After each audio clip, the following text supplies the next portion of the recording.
Salve, salve galera, beleza? Bom dia.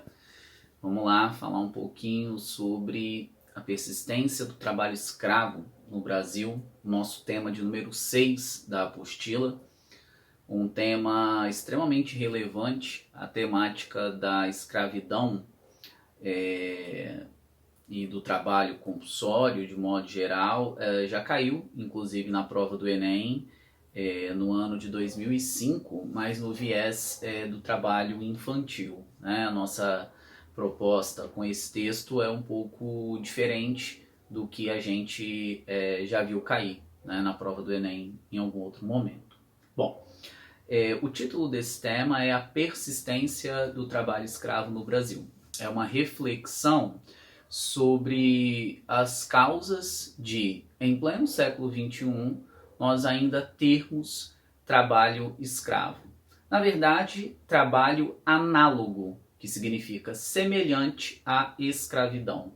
Né? A escravidão do passado, que no caso do Brasil ela era por critério racial, né? Os negros foram escravizados e num outro momento, né, os índios, mas o que durou mais tempo foi a escravidão contra, né, o negro, é algo por questão racial. O que a gente vê hoje é um trabalho escravo que está muito mais ligado à vulnerabilidade social do indivíduo que é submetido a esse trabalho compulsório. Então a escravidão de hoje nada tem a ver com a escravidão do passado no sentido da raça. Né? Hoje uma pessoa branca de olhos azuis, desde que esteja em situação de vulnerabilidade social, ela pode ser ludibriada, ela pode ser enganada e levada, né, a um trabalho compulsório.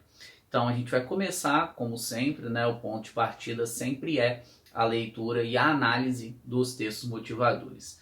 O texto de número 1, ele traz para a gente uma espécie de resgate histórico da escravidão. Vai dizer, né, que em Roma e em Grécia a escravidão ela estava muito atrelada à questão territorial, né, às guerras. Então aquele povo que perdia para o outro numa guerra se transformava em seu escravo. Então você tinha, né, a escravidão em Grécia e Roma como algo muito presente na estrutura social dessas duas sociedades. Então a gente pode perceber que o ato de escravizar o outro é algo milenar, né, nas mais diferentes culturas. No caso do nosso país, nós tivemos isso muito ligado à questão racial, mas que hoje o que a gente encontra então é um trabalho muito mais ligado à vulnerabilidade social e à situação de degradação do ambiente de trabalho em que essas pessoas são normalmente encontradas. Então o texto 1 ele vai trazer para a gente, né, um pouco do resgate histórico da perspectiva da escravidão. O texto 2 ele traz para a gente uma imagem que é o ciclo do trabalho escravo e tudo começa na vulnerabilidade social e vai terminar quando finalmente o indivíduo ele é liberto após uma fiscalização normalmente no ambiente onde ele vai se encontrar trabalhando. Então a gente tem ali as etapas do trabalho escravo, né? Mas o ponto de partida é a vulnerabilidade social. Ninguém vai escravizar uma pessoa esclarecida, ninguém vai escravizar uma pessoa com boas condições financeiras. Será escravizado o indivíduo que não tem informação, será escravizado o indivíduo que precisa muito de um trabalho e aceita receber R$ 8 por dia cortando, sei lá, 300 quilos de cana de açúcar, por exemplo. Tá bom? Então o texto 2 ele traz para a gente as etapas, né, do trabalho escravo, sendo que dali nós já vamos extrair a primeira tese, que é a vulnerabilidade social. O texto 3 ele traz para a gente o artigo 149 do Código Penal Brasileiro, né, que vai trazer para a gente as punições para quem comete trabalho escravo. E a gente acaba vendo que são punições de certa forma brandas, né? Porque o legado que isso vai deixar para a vida do indivíduo é muito ruim, é muito catastrófico, é um trauma muito grande. Então, imaginar que o indivíduo vai ser punido, né, da maneira como esse artigo 149 ele descreve, de certa forma parece uma punição meio branda, tá bom?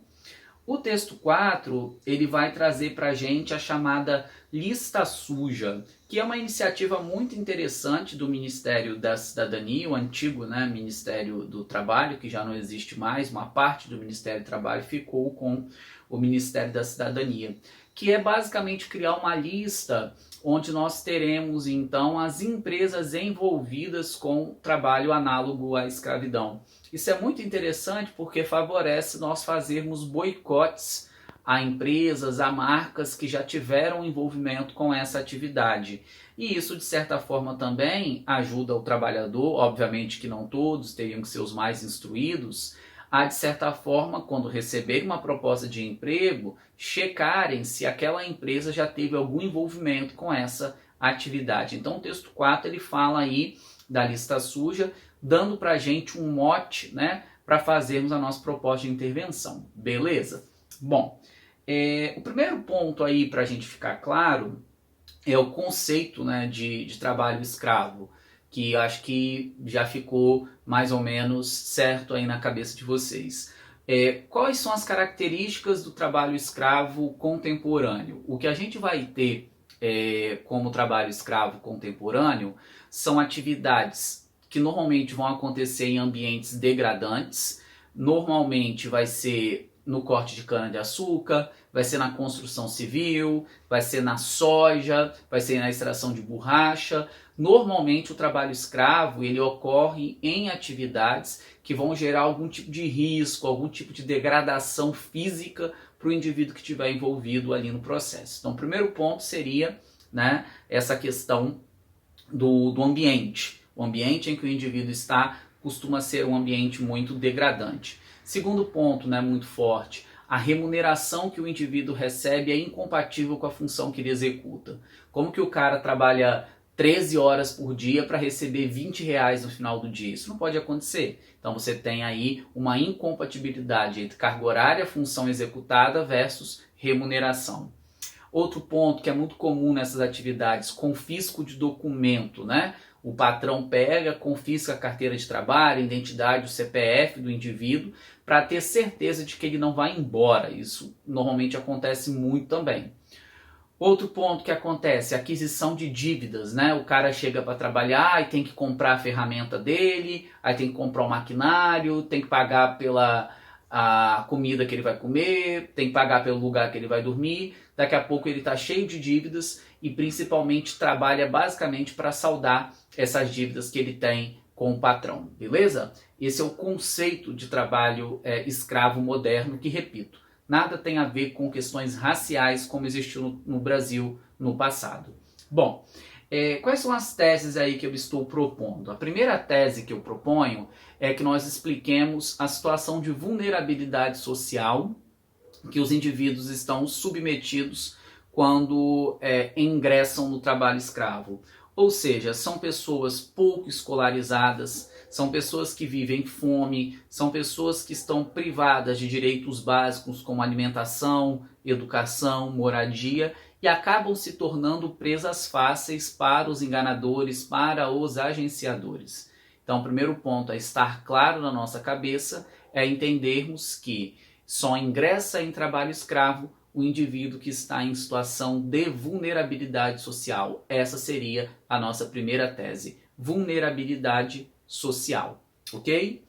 Segunda tese, proponho que falemos da dificuldade de fiscalizar o trabalho escravo, tá certo? Normalmente, como isso acontece, né? Em lugares ermos, em lugares um pouco escondidos, fábricas subterrâneas, acaba sendo difícil efetivar uma fiscalização correta, porque muitas vezes não tem denúncia. E ainda tem a questão das leis, né? A punição ainda é muito pequena, então existe aí uma certa dificuldade na fiscalização / punição daquelas empresas que se envolvem com trabalho escravo. E o que fica é um sentimento de impunidade daqueles que praticam a atividade, sabendo que de certa forma vão lucrar muito com isso, mas que se forem punidos, a punição não será tão significativa assim, ok? Essa seria a nossa segunda tese, né? Punição / fiscalização ineficazes. Proposta de intervenção eu sugiro que vocês trabalhem a primeira proposta junto ao Ministério da Cidadania, que é o antigo Ministério do Trabalho. Esse ministério ele poderia oferecer a capacitação profissional em áreas de risco social. Então vamos levar uma oferta de curso de capacitação profissional para áreas em que são mais vulneráveis a essa atividade. Porque o indivíduo com uma formação profissional técnica, né, esse indivíduo ele tende a conseguir um trabalho fora dessas condições de degradação, né, física e moral que acontece no trabalho escravo. Então a primeira ação vai levar a capacitação profissional nas áreas de risco por meio do Ministério da Cidadania.